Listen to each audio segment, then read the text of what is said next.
Océan et comment les sauver, de Amandine Thomas, aux éditions Sarbacane.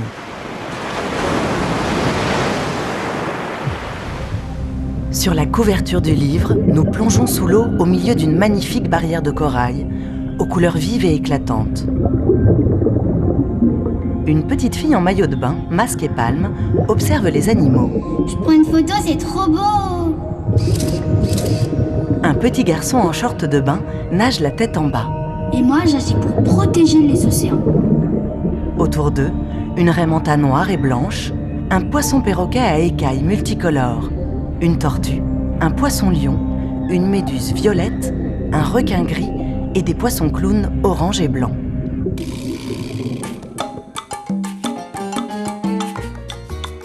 Nous allons embarquer dans un grand voyage autour du monde. Tu vas explorer 5 écosystèmes marins. Laisse-toi surprendre par les animaux extraordinaires qui y vivent. Et découvre comment protéger les océans, les ours polaires, les loutres de mer ou les dauphins sans même bouger de chez toi. Tu crois qu'on verra des requins? Ah, attendez, j'ai oublié mon maillot. Avant de commencer, Au fait, c'est quoi exactement un océan? un océan, c'est une grande étendue d'eau salée. Les océans sont bordés par des mers, plus petites et moins profondes, et sont tous reliés les uns aux autres. On peut donc parler d'un seul océan, qu'on appelle l'océan mondial. Au total, les mers et les océans couvrent 71% de la surface de notre planète. C'est pour cela qu'on l'appelle la planète bleue.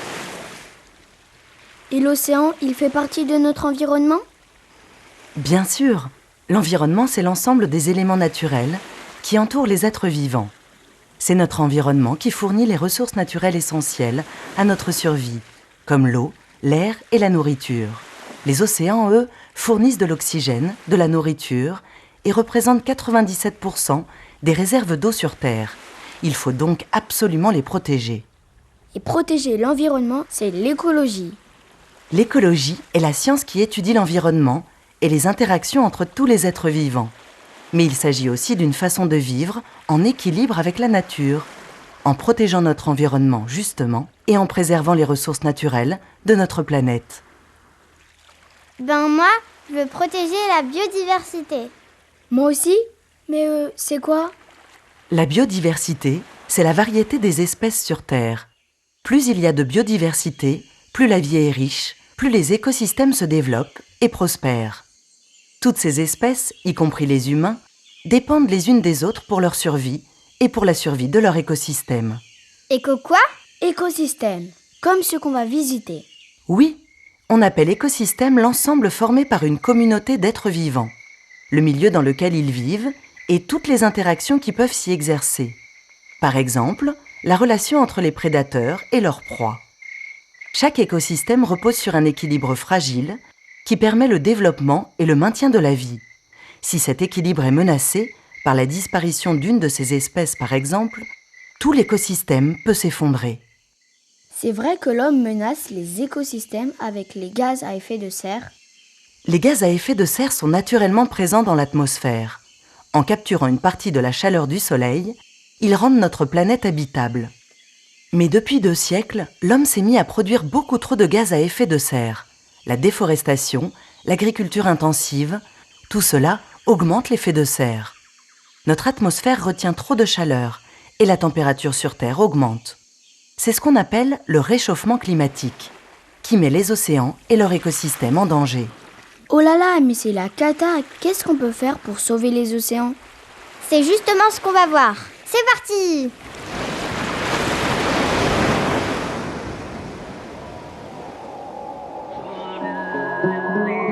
L'Arctique.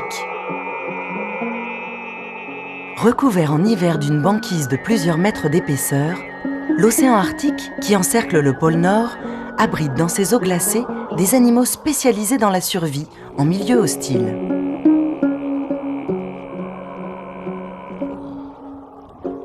Les spécialistes du grand froid. En Arctique, la température varie entre 0 degré en été et jusqu'à -50 en hiver, quand la nuit polaire s'installe et que le soleil disparaît pendant plusieurs mois. Les animaux qui y vivent sont devenus extrêmement résistants avec des modes de vie parfaitement adaptés à leur environnement glacial. C'est le cas du morse, protégé du froid par sa peau imperméable, recouvrant une couche de graisse isolante de 15 cm d'épaisseur. Une vraie doudoune. De la morue polaire, qui produit son propre antigel, ou encore du phoque du Groenland, qui donne naissance à ses petits et les allaite sur des îlots de glace à la dérive, à l'abri des prédateurs. Des morses se prélassent sur la banquise. Ils ont un corps massif, un épais pelage de couleur brun cannelle, des petits yeux noirs, un museau court et large, une moustache fournie et de longues défenses en ivoire.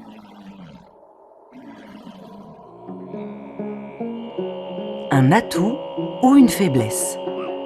Les animaux de l'océan Arctique sont tellement bien adaptés à leur environnement que le moindre changement peut les mettre en danger. C'est ce qui arrive à l'ours polaire, un super prédateur capable, grâce à son odorat exceptionnel, de chasser le phoque sur la banquise. Mais cet habitat unique et fragile est menacé par le réchauffement climatique qui fait fondre la glace. Le terrain de chasse de l'ours polaire rétrécit d'année en année. L'ours polaire a une épaisse fourrure blanche. Sa tête semble petite par rapport au corps allongé et aux pattes puissantes. Son museau est terminé par une truffe noire. Ses oreilles sont petites et arrondies. Il observe un bébé phoque, tout seul sur un petit morceau de glace qui s'est détaché de la banquise. À côté de l'ours, la tête d'un phoque du Groenland dépasse d'un trou de respiration creusé dans la neige.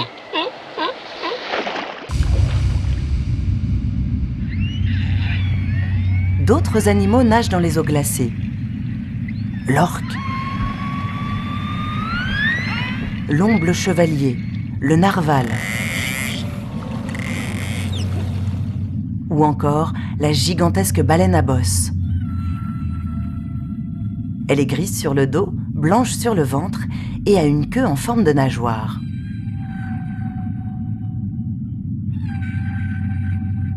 Vrai ou faux? L'Arctique est un continent. Faux! En Arctique, on ne trouve que de l'eau sous la glace, alors que l'Antarctique, au pôle sud, est un vrai continent, avec des montagnes et même des volcans sous la glace.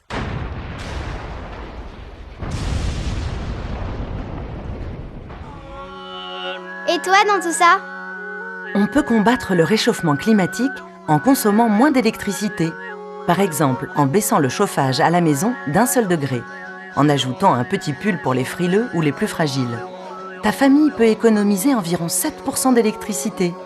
Un bon moyen d'aider les ours polaires, sans bouger de chez toi et sans avoir froid.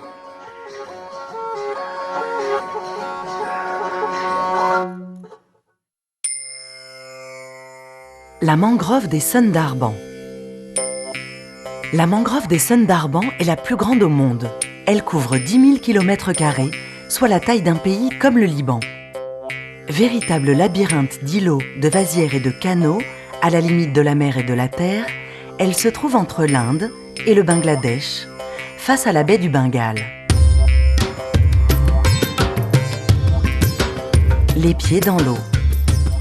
La mangrove, c'est une forêt composée de différentes espèces de palétuviers, les seuls arbres capables de pousser dans l'eau salée. À marée basse, leurs racines, qui ressemblent à des échasses, sont à l'air libre. À marée haute, elles sont submergées pendant des heures. Le refuge parfait pour de nombreuses créatures marines. Les animaux de cet écosystème entre terre et mer sont parfaitement adaptés à leur environnement. Le tigre du Bengale, qui vit dans la mangrove, peut chasser ses proies à la nage, parcourant des kilomètres dans l'eau. Il a une fourrure rousse rayée de bandes noires. Son corps est élancé et puissant.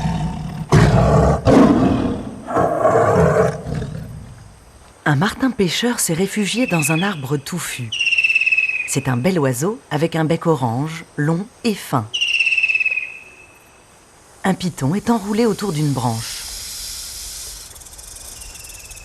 De nombreux animaux nagent dans les eaux troubles. Un dauphin du Gange, un poisson-scie, une tortue de Kemp, un crabe violoniste, des carpes. Quant au goby sauteur, un poisson pouvant survivre à l'air libre pendant 2 jours, il sait même grimper aux arbres grâce à des nageoires semblables à des pattes. Vrai ou faux? La mangrove des Sundarbans est la seule au monde où l'on trouve des tigres. Vrai, car les tigres de la mangrove des Sundarbans sont les seuls à s'être adaptés à cet environnement étrange. Une marée pas comme les autres. La mangrove des Sundarbans joue un rôle très important pour l'homme. Elle protège cette région, l'une des plus peuplées de la planète, contre les cyclones et les tsunamis, en formant une barrière pratiquement impénétrable aux éléments. Et pourtant, de grosses usines se sont installées aux abords de la mangrove. Des bateaux remplis de charbon, de ciment ou de pétrole les approvisionnent. Quand ils font naufrage, ils déversent dans l'eau des tonnes de produits chimiques qui polluent tout l'écosystème. En 2014, c'est un pétrolier qui s'est échoué dans la mangrove, causant ainsi une marée noire. Et toi dans tout ça? La majorité des produits pétroliers qui sont à l'origine des marées noires sont utilisés pour fabriquer de l'essence. En consommant moins d'essence, on peut donc réduire les risques de marée noire et les émissions de gaz à effet de serre produites par les voitures. Il suffit parfois d'aller à l'école en vélo, à pied ou de prendre les transports en commun.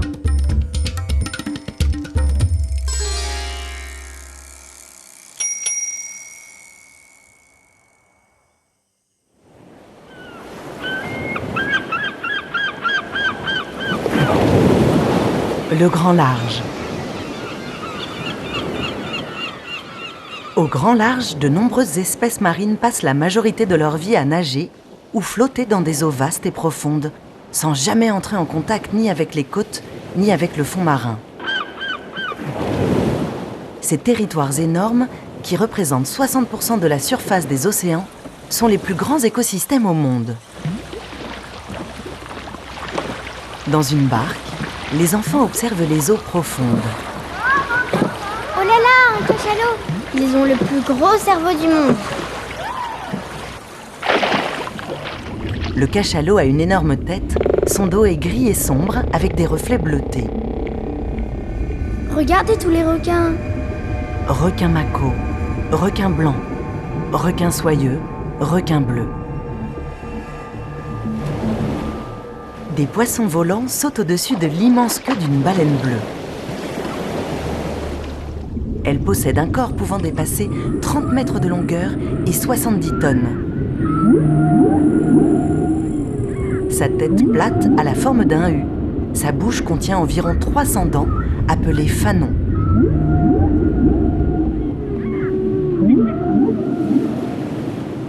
Du bleu à perte de vue. Les eaux du grand large ne sont pas très peuplées et la nourriture y est rare. Pour survivre, les habitants de cet immense désert aquatique doivent parfois parcourir plusieurs centaines de kilomètres par jour à la recherche de leur prochain repas. On y trouve des espèces plongeuses, comme le cachalot, et des nageurs particulièrement agiles, comme le dauphin à long bec, le requin bleu, l'espadon ou encore le thon jaune. Ces prédateurs redoutables sillonnent les océans à la poursuite de leur proie, par exemple la sardine ou le maquereau, qui se déplacent en bancs gigantesques, pouvant peser chacun plusieurs tonnes. Vrai ou faux? Les dauphins ne dorment jamais. Vrai et faux. Les dauphins sont des mammifères qui ont besoin de remonter à la surface pour respirer. Pour ne pas se noyer en dormant, ils ont développé un système étonnant. Seulement la moitié de leur cerveau s'endort, pendant que l'autre reste active, pour maintenir le dauphin à la surface.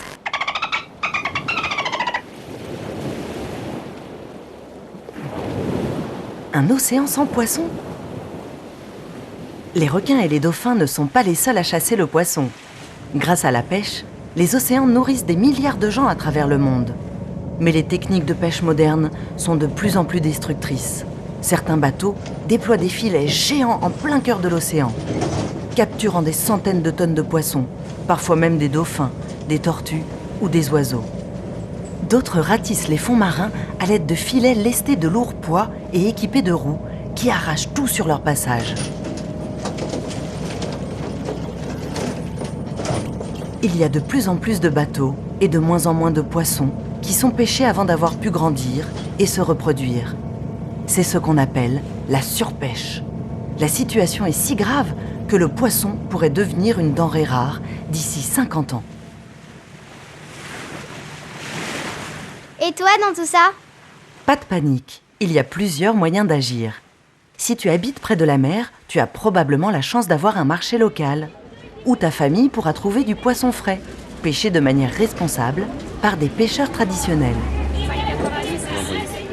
Sinon, pourquoi ne pas chercher les produits de la mer portant le label MSC la prochaine fois que tu seras au supermarché?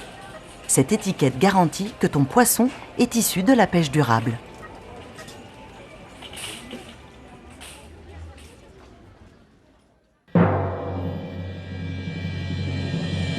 La fosse des Mariannes. Loin sous la surface de l'océan Pacifique, là où la lumière du soleil ne pénètre jamais, se trouve l'endroit le plus profond du monde, la fosse des Mariannes. Une fosse océanique dont le point le plus bas, Challenger Deep, se situe à presque 11 000 mètres de profondeur. Vrai ou faux? Plus de gens sont allés dans l'espace qu'au fond de la fosse des Mariannes. Vrai. On en sait d'ailleurs plus sur la surface de la Lune que sur les plaines abyssales des océans.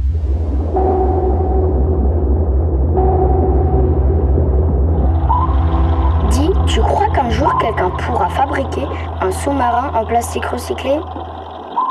Bah peut-être si on recycle assez de déchets.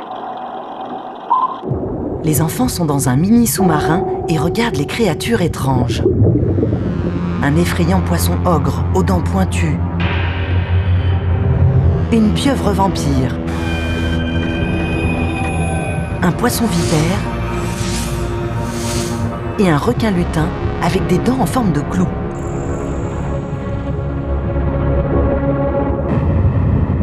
Les abysses, c'est quoi? Les abysses sont les zones les plus profondes d'un océan, entre 2000 et 11 000 mètres sous la surface. Les zones abyssales sont très peu connues, même si elles occupent les 2/3 de la surface de notre planète. L'absence totale de lumière, la haute pression de l'eau et le grand froid qui y règne rendent leur exploration très difficile. Par exemple, la fosse des Mariannes est si profonde qu'elle pourrait contenir la montagne la plus haute du monde, l'Everest tout entière. Mais si des milliers de gens ont escaladé l'Everest, seulement 3 personnes au monde ont atteint le fond de la fosse des Mariannes. Elle est pourtant peuplée d'animaux fascinants, capables de supporter ces conditions extrêmes, comme le poisson pêcheur, qui émet une lumière bleue pour attirer ses proies dans le noir complet. Ou encore une espèce de poisson limace qui peut nager à plus de 8000 mètres de profondeur, où la pression est égale au poids d'un morse perché sur l'ongle de ton petit orteil.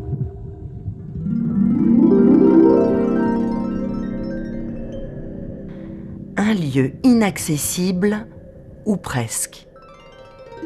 À 10 898 mètres de profondeur, presque au fond de la fosse, des scientifiques japonais ont filmé un sac plastique. Comment est-il arrivé au fin fond de l'océan? C'est simple. Les humains produisent tellement de plastique que l'équivalent d'un camion poubelle par minute finit dans les océans. Pour lutter contre ce problème, de nombreux pays, dont la France, ont décidé d'interdire les sacs plastiques à usage unique, c'est-à-dire qu'on n'utilise qu'une seule fois.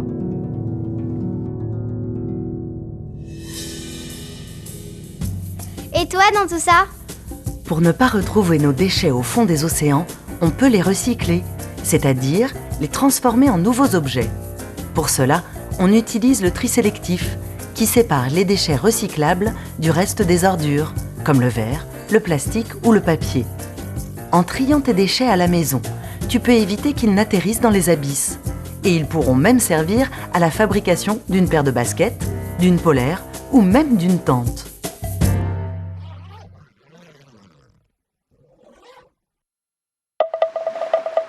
Les Kiribati. À cheval sur l'hémisphère sud et l'hémisphère nord, en plein océan Pacifique, se trouvent les Kiribati, l'un des plus petits pays au monde. Ces 33 îles, éparpillées comme des confettis dans l'océan, sont presque entièrement constituées de corail. Une longue bande de sable fin émerge à peine au milieu de l'océan bleu turquoise. Des enfants s'amusent sur la plage, d'autres jouent au ballon, dans l'eau peu profonde, à côté de maisons fabriquées avec du bois et des feuilles de noix de coco. Un homme construit un long mur en terre le long de l'océan pour protéger la plage.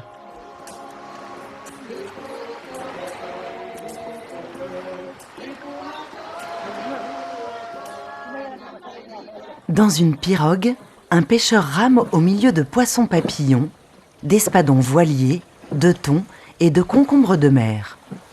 Toutes sortes d'oiseaux peuplent la petite île. Un boki-coquelicot, un héron, une frégate. Un oiseau avec un long bec crochu et une grosse poche rouge sous la gorge. Une oasis en pleine mer. Sur les 33 îles, regroupées en 3 archipels, que comptent les Kiribati, 32 sont des atolls, c'est-à-dire des îles en forme d'anneau, à peine plus hautes que le niveau de la mer. Il s'agit en fait de récifs coralliens sur lesquels se sont accumulés du sable et des débris, encerclant une étendue d'eau calme et peu profonde que l'on appelle un lagon. Chaque île, son lagon et les créatures qui y vivent, y compris les humains, sont protégés du grand large par le corail, qui forme une barrière naturelle contre les vagues. Vrai ou faux?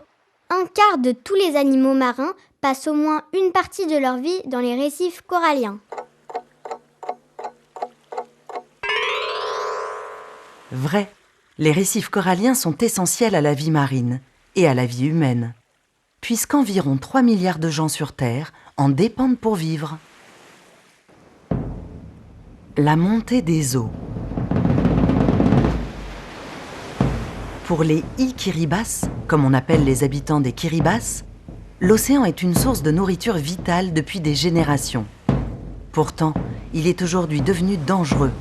Avec le réchauffement climatique qui provoque la fonte des glaces, le niveau de la mer monte et les atolls sont menacés. Les récifs de corail ne suffisent plus à arrêter les vagues et les Kiribati sont obligés de construire des murs pour protéger leurs terres contre des marées de plus en plus hautes.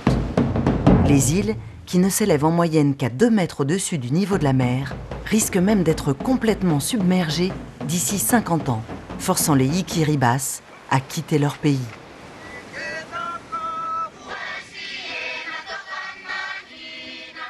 Et toi dans tout ça? Beaucoup de gens n'ont jamais entendu parler des Kiribati et ne se rendent donc pas compte des dangers du réchauffement climatique pour l'homme. Mais les enfants aussi ont des choses à nous apprendre.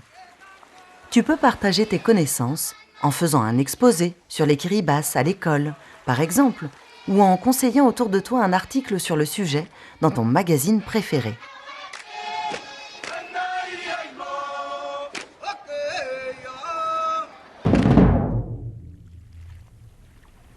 Que peut-on faire pour protéger les océans? Au-delà des conseils et des idées que tu as déjà découverts, il y a beaucoup d'autres actions que nous, les humains, pouvons engager pour protéger les océans. Certaines solutions demandent un effort collectif, d'autres peuvent être accomplies individuellement. Alors, à la maison, à l'école ou au travail, seul ou en groupe, que peut-on faire pour aller plus loin dans la défense des océans? Économiser l'énergie. Faire des économies d'énergie, c'est réduire nos émissions de gaz à effet de serre. Tu sais déjà qu'on peut éteindre les lumières quand on sort d'une pièce, ou baisser le chauffage en hiver. Mais il existe d'autres moyens d'économiser l'énergie. Par exemple, on peut opter pour un fournisseur d'énergie verte, qui privilégie les énergies renouvelables comme le soleil, l'eau et le vent, ou même installer des panneaux solaires sur le toit. Bien isoler les bâtiments, pour avoir moins besoin d'utiliser le chauffage ou la climatisation. Acheter des produits électroménagers, comme les réfrigérateurs ou les machines à laver, à faible consommation énergétique, c'est-à-dire qui utilisent peu d'électricité pour fonctionner. L'eau. L'eau est une ressource naturelle très importante pour la planète tout entière. De nombreuses espèces en dépendent, y compris nous les humains. Pour l'économiser, on peut prendre une douche plutôt qu'un bain, ne pas laisser couler l'eau du robinet quand on se lave les mains ou les dents, attendre que le lave-vaisselle ou le lave-linge soit bien plein avant de le mettre en marche. Consommer. En faisant les courses, on peut décider d'acheter des produits qui sont meilleurs pour les océans. Leur culture et leur transport utilisent moins d'énergie et produisent moins de déchets.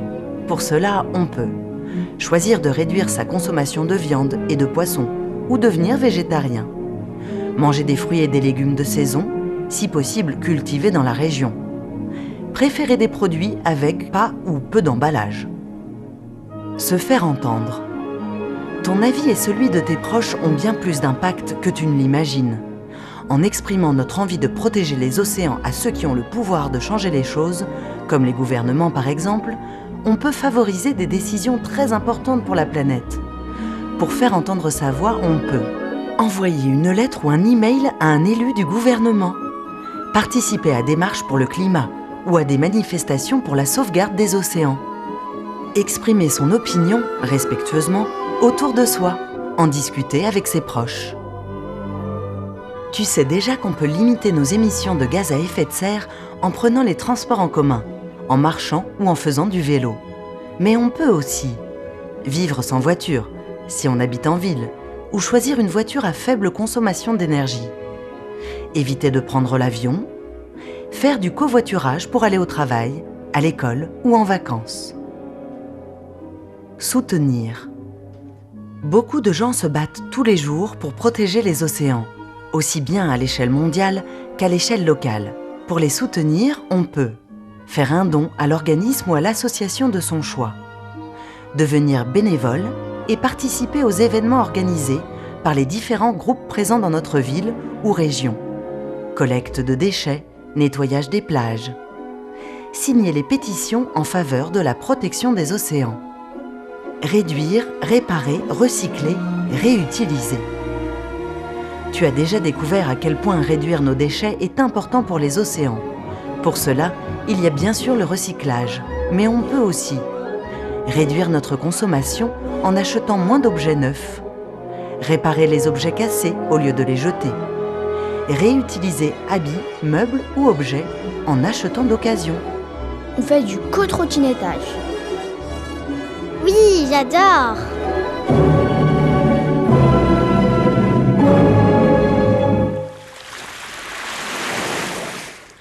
Audiodescription écrite et interprétée par Dune Cherville, avec les voix des enfants, Swan Bernard et Abel Hardy. Création sonore, Christophe Touzalin. Pour UNICEF France, dans le cadre de son prix UNICEF de littérature jeunesse 2020. Et pour la Fondation Visio, qui vient en aide aux enfants et adultes déficients visuels.